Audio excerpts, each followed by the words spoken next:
Hola a todos, bienvenidos de nuevo a mi canal. He estado un poco perdida, pero ya estoy de regreso. Espero poder estarles grabando videos un poco más seguido y no esperarme tanto tiempo, pero aquí estoy de nuevo. Hoy les traigo la historia del vuelo 1862 de El Al. Como siempre, en la descripción pueden encontrar todas las fuentes que utilicé para hacer este video y también les voy a dejar un link a un documento de Google donde voy a empezar a poner todos los términos que utilizo en los videos para que los puedan revisar ahí si tienen alguna duda. El Al es una aerolínea israelí considerada hoy en día una de las más seguras en el mundo.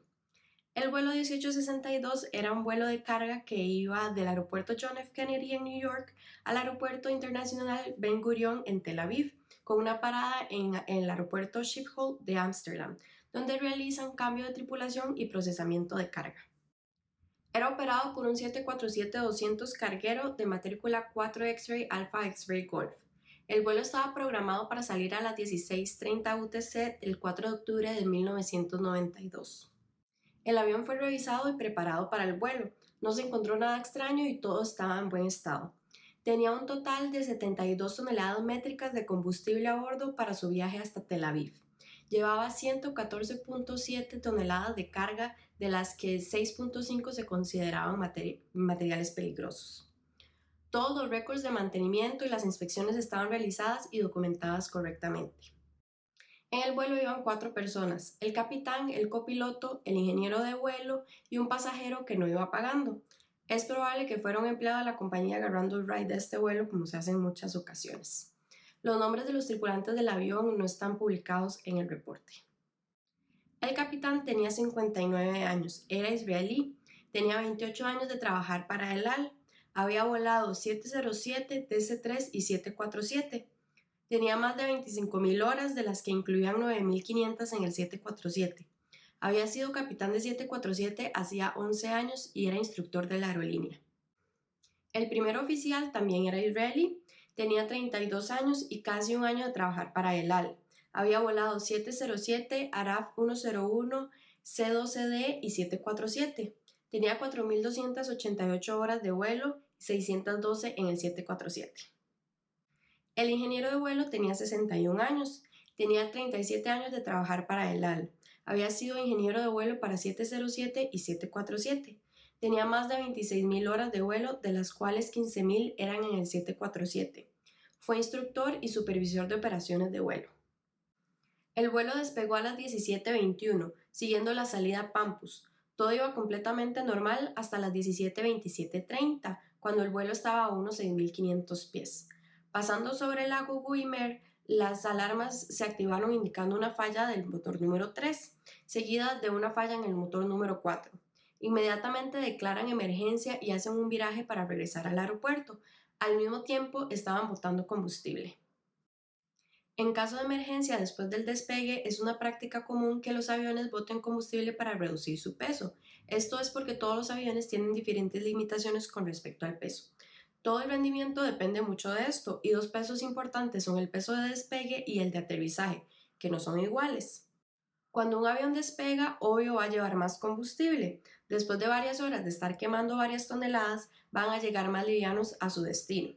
Hay pesos límites de despegue y de aterrizaje, y para el aterrizaje es mucho más restrictivo, ya que la cantidad de pista que el avión requiera para detenerse va a ser mayor si el peso es mayor, y es posible que si llegaran a aterrizar muy pesados no logren detenerse. Así que cuando un vuelo tiene una emergencia y tiene mucho peso, hay un procedimiento para botar combustible y así llegar a un peso de aterrizaje dentro de los límites, que es justamente lo que hicieron estos pilotos apenas declararon la emergencia. Cualquier avión puede volar sin motores, porque planean. No se van a mantener en el aire mucho tiempo, pero tampoco se van a caer, así como en el caso del vuelo de Air Canada, que se le apagaron los motores y planearon hasta aterrizar. Un 747 tiene 4 motores, con solo 2 puede maniobrar lo suficiente para poder aterrizar. Son situaciones que los pilotos practican y se evalúan regularmente en los simuladores, así que la tripulación estaba preparada y sabían qué tenían que hacer, y los procedimientos que siguieron los hicieron correctamente. La tripulación informa al ATC de sus intenciones de regresar al aeropuerto y les dice que tienen indicaciones de fuego y pérdida de potencia en el motor 3 y el 4. Los pilotos desde la cabina no pueden ver los motores. Cualquier indicación se va a mostrar en la cabina con luces, alarmas o mensajes en el computador de vuelo, pero físicamente no pueden comprobar qué pasa y no hay tiempo tampoco de hacerlo. En tierra, varios testigos escucharon ruidos provenientes del avión, humo y un fuego en el ala derecha que se apagó rápidamente. Incluso algunos vieron objetos caer del avión. A las 17:28:57 se les informó que la pista 06 estaba en uso. El viento era de 040 a 21 nudos. El problema era que tenían que alejarse del aeropuerto para poder aterrizar en esta pista, así que solicitaron la pista 27, que además era más larga. Cuando escuchan a ATC o a los pilotos referirse al final, esto es una línea recta que se traza desde el umbral de la pista hacia afuera. Esta sección del aterrizaje es lo último que se hace antes de aterrizar, por eso se llama así. Se utiliza para alinearse a la pista y se mantiene un descenso constante y estable hasta el aterrizaje. Dependiendo del avión se necesita un tramo más largo o más corto. El 747 es un avión muy grande y por el peso adicional que tenían necesitaban al menos 12 millas náuticas de final. Estaban a 7 millas y 5.000 pies, así que el ATC los guía para acomodarlos a 12 millas que necesitaban. Esto significa que necesitaban alejarse un poco del aeropuerto, pero igual no era tanto para la 27 como para la 06. Durante esta conversación con el ATC se puede escuchar de fondo la instrucción de poner flaps 1. El controlador pregunta nuevamente cuál es el estatus de la emergencia. La tripulación le indica que el motor 3 y 4 están inoperativos y tienen problemas con los flaps. El ATC les da la última instrucción para interceptar el rumbo final de aproximación. Hasta el momento no habían tenido problemas de controles y habían podido hacer los virajes y el descenso como les habían indicado, por lo menos hasta donde sabían los controladores y lo que les indicaba el radar. Pero para este último viraje les tomó 30 segundos llegar al rumbo. Por este retraso, el ATC les corrige el rumbo porque se habían pasado y así les tratan de ayudar a interceptar el rumbo final. Imagínense la línea recta del final. Por los problemas que estaban teniendo para hacer los virajes, estaban haciendo como un zigzag y no podían establecer el rumbo final y mantenerlo. Después de un par de correcciones, a las 17:35:03, la tripulación le dice al ATC de los problemas de control que estaban teniendo. 25 segundos después de eso, el piloto dice en la frecuencia "Going down 1862, going down". En esta última transmisión, el micrófono se activa un poco antes y se escucha al capitán pidiendo que subieran todos los flaps y subieran el tren de aterrizaje. Mientras el copiloto habla, se escucha el stick shaker y la alarma de proximidad de terreno. El ATC trata de establecer contacto nuevamente, pero el avión se estrelló a las 17:35:42. En su caída, el avión se estrella contra un edificio de apartamentos de 11 pisos en un suburbio de Ámsterdam, aproximadamente a 13 kilómetros del aeropuerto. El avión chocó contra el centro del edificio. Pocos minutos después de iniciar el fuego, los bomberos lograron controlar el incendio principal. Las 4 personas a bordo y 43 más en los apartamentos pierden sus vidas. 11 salieron gravemente heridos y 15 con heridas serias. Aunque la cifra oficial son 43 muertos, es posible que hubieran más, ya que en el edificio vivían muchos inmigrantes indocumentados y no todos los restos pudieron ser rescatados o identificados. Fragmentos del avión y el edificio se dispersaron por un área de 400 metros de ancho y 600 metros de largo. A pesar de ser una zona grande, es un 747 y restos de un edificio. Realmente es un área pequeña para la magnitud del desastre, lo que indica que el avión cayó en un ángulo completamente vertical. Luego comprobaron con la grabadora de datos que el avión se estrelló a más de 70 grados de ángulo vertical y más de 90 grados de viraje a la derecha. Bueno, alguien me había dejado un comentario pidiéndome que usara un avión como referencia para mostrarles a qué me refiero con los ángulos. Así que ahora tengo un avioncito que no es un 747, es un 777. Y bueno, es básicamente un peluche, pero va a servir para que vean a qué me refiero.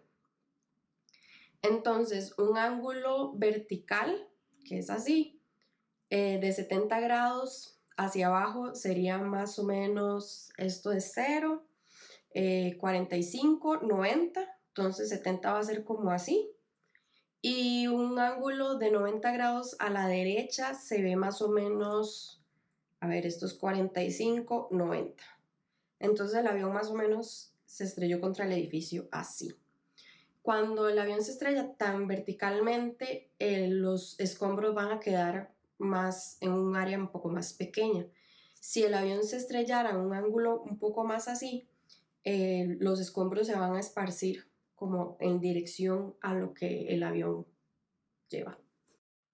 Entonces, si un avión puede volar perfectamente sin motores y este tenía dos operativos, ¿qué pasó con el motor 3 y el 4 que hicieron al avión caer?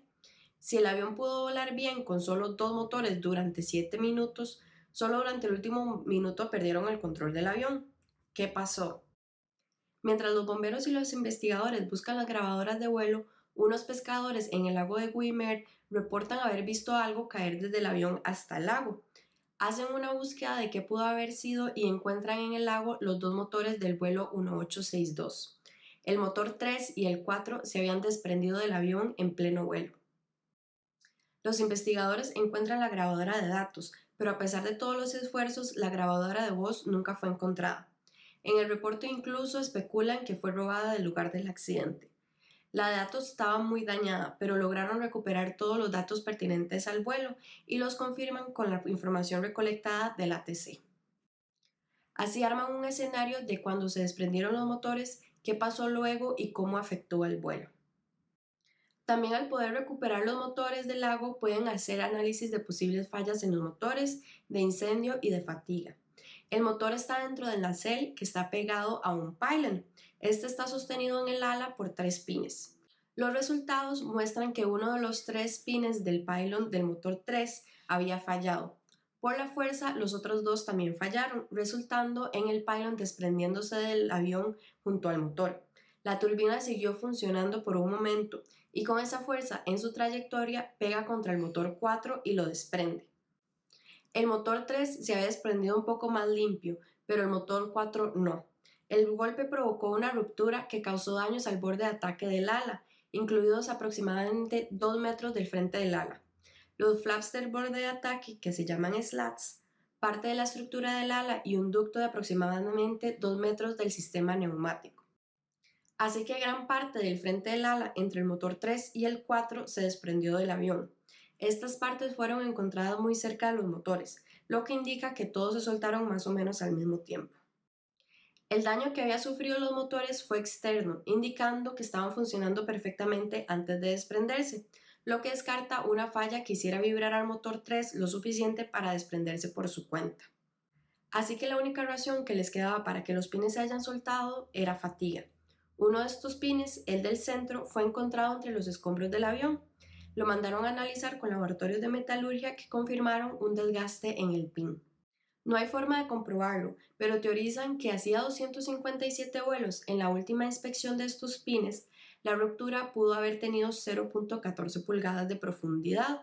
El mínimo que pudo ser detectado por los equipos ultrasónicos que se utilizan para inspeccionar las estructuras es de 0.085 pulgadas. Así que creen que es posible que la fatiga se pudo haber detectado durante esta inspección, aunque también indican que es posible que se haya acelerado el proceso de desgaste estructural y para ese entonces no hubiese sido posible detectar la fatiga del metal. Después de que los motores se desprendieron, llevándose con ellos parte del ala, el avión siguió volando. Los pilotos no tenían forma de ver el daño que habían sufrido y sus acciones y conversación con el ATC indican que no sabían qué tanto daño tenían en el ala. El avión se mantiene en el aire y bueno, vuela gracias a la forma de las alas. Entre más velocidad tenga, es más fácil para las alas generar sustentación. Así que a 267 nudos, que era la velocidad que tenían cuando perdieron los motores, los problemas de control del avión eran manejables, hasta el punto de que podían mantener un rumbo y una altitud, porque seguían generando suficiente sustentación, y los otros dos motores generaban suficiente empuje para mantenerlos en el aire. Pero el daño del ala derecha también significaba que el ángulo de ataque crítico en el que el ala va a dejar de generar sustentación es menor, entonces se va a estolear a una velocidad mayor y antes que el ala izquierda. Pero recuerden que los pilotos no saben esto. Ellos no saben que los motores ya no están en el avión ni saben que gran parte del ala tampoco. No es hasta el último minuto del vuelo que pierden el control del avión. Todo esto empezó cuando pusieron el primer punto de flaps. Parte de los slats del ala derecha se habían desprendido y parte del sistema neumático que era alimentado por los motores 3 y 4, accionaban los slats del ala derecha, lo que quiere decir que no podían bajar los slats del ala derecha, porque no tenían cómo accionarlos y porque la mayoría ni siquiera estaba en el avión, lo que causa una asimetría de flaps. Con todas las indicaciones y posibles alarmas que tenían dentro de la cabina, además de la dificultad de mantener el control del avión, podríamos especular que hubiese sido muy difícil detectar una asimetría de flaps. Ni siquiera estaban seguros exactamente de cuál era el problema que estaban teniendo. La indicación que tenían en la cabina era de fuego en los motores 3 y 4, así que es mucho más difícil detectar la asimetría. ¿Y por qué es esto importante? Bueno, el problema con una simetría de flaps es que los flaps están hechos para generar mayor sustentación con un ángulo de ataque menor para permitirle a los pilotos reducir la velocidad antes del aterrizaje. Si este lado está generando mayor sustentación, este lado se va a levantar. Entre más flaps y más asimetría, más grande la diferencia de sustentación. Además, el ángulo de ataque del ala con menos flaps va a aumentar. El ala con los flaps extendidos se va a levantar y podría llegar hasta el punto que le da vuelta al avión y se hace incontrolable. En el vuelo 1862 no solo tenían el problema de los slats, sino que también parte del ala que genera sustentación la habían perdido y al reducir la velocidad se reduce la sustentación. A una velocidad mayor apenas estaban generando la sustentación necesaria para mantenerlos en el aire. Con la velocidad menor esto no iba a ser posible. El avión necesita reducir la velocidad para aterrizar y considerando el peso con más razón. Así que llega a un punto que la simetría de flaps y la reducción de velocidad hacen que el ala derecha se estolee y por eso es que el último registro del ángulo de banqueo excede los 90 grados. En la última transmisión se escucha al capitán pedir que se subieran los flaps y se subiera el tren de aterrizaje. No podemos saber qué estaba pensando, mucho menos porque no tenemos la grabadora de voz, pero es muy posible que haya identificado la simetría de flaps y está tratando de aumentar la velocidad y evitar un stall. Pero porque estaban solo a 1500 pies en este momento, no les dio tiempo de recuperar el avión. Aunque la causa principal es por supuesto la fatiga del ping, hay otros factores a considerar. Por ejemplo, el ATC. Aunque hicieron todo lo posible para ayudar, la comunicación con la tripulación no fue ideal. La tripulación tampoco les comunicó todo lo que sucedía dentro de la cabina de una forma rápida y efectiva. El ATC también los hizo cambiar de frecuencia 2 veces, lo que agrega carga de trabajo innecesaria. Tampoco tomaron en cuenta un posible problema de maniobrabilidad que luego se presentó, así que los pudieron haber ubicado de una forma que se les hiciera más fácil interceptar el localizador de la pista 27. Son pequeños detalles y sí se considera que la comunicación entre la tripulación y el ATC se puede mejorar, pero realmente hicieron un buen trabajo y no hubiera habido mucho más que podrían hacer para evitar la tragedia. Otra parte del reporte habla de la alarma de fuego. La tripulación creyó firmemente que tenían fuego porque esa era la indicación que tenían en la cabina. Eso porque el sistema tiene 2 cables dentro del motor que detectan el fuego. Si fallan, la alarma se activa, aunque realmente no haya un fuego. Así que cuando los motores se desprendieron y los 2 cables fallaron, el sistema mostró la alarma de fuego, haciendo a los pilotos pensar y aplicar los procedimientos de un fuego que no estaba sucediendo. Esto no sería tan grave en otra situación, pero si hubieran sabido su verdadero problema, hubiesen podido tomar diferentes decisiones. El fuego va a hacer al piloto pensar que necesita estar en tierra inmediatamente, pero la falla que tenían, aunque era muy crítica, les hubiese permitido volar por un poco más de tiempo y así también reducen su peso. Incluso hacer una prueba de qué tanto pueden controlar el avión y así establecer una velocidad de aproximación y una configuración realista y tener una probabilidad mayor de un aterrizaje seguro. También durante una emergencia es importante considerar dónde podría caer el avión. Todos los pilotos van a buscar regresar al aeropuerto, obviamente porque es el lugar más seguro donde aterrizar, y la decisión que tomaron en el vuelo 1862 no es criticada, porque era lo más lógico, pero de nuevo, tal vez hubieran tomado una decisión diferente si hubieran sabido el daño tan grande que tenían en el ala, tal vez hubieran reducido su peso más y hubieran probado los controles. Como dije, no es una crítica a las acciones de la tripulación, porque todas sus decisiones fueron las más apropiadas con la información que tenían. Es solo una oportunidad para que aprendamos y podamos tal vez pensar hacer algo así nosotros algún día si llegáramos a estar en una situación parecida. Ojalá que no. De todas maneras, es imposible saber si una decisión así hubiera ayudado a la tripulación de alguna manera. La investigación concluye que por el daño que había sufrido el ala y los controles del avión cuando los motores se desprendieron, el control que tenían los pilotos sobre el avión era marginal, lo que hacía un aterrizaje seguro muy improbable, incluso prácticamente imposible.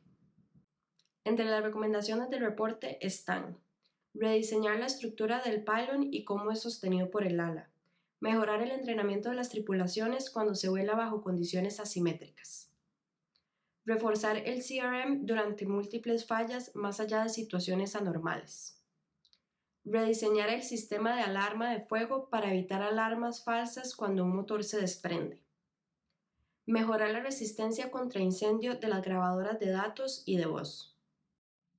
Desde entonces, Boeing cambió el diseño de los pines y del pylon y cambiaron el material de los pines. A partir del 94 y durante 5 años, todos los pylons de todos los 747 del mundo fueron reemplazados para evitar accidentes similares a este. El edificio de apartamentos sufrió daños irreparables y fue demolido poco tiempo después. En lugar del accidente, se hizo un monumento conmemorativo a las víctimas, y todos los 4 de octubre se suspenden las llegadas y salidas de aviones por la zona por respecto a las víctimas y sus familias. Los accidentes aéreos siempre son tristes, pero personalmente los accidentes que pasan cuando es algo externo, cuando la tripulación no sabe exactamente qué está mal, que no tomaron ninguna mala decisión, que hacen todo lo posible pero no logran salir de la situación, esos para mí son los más tristes y este es uno de esos.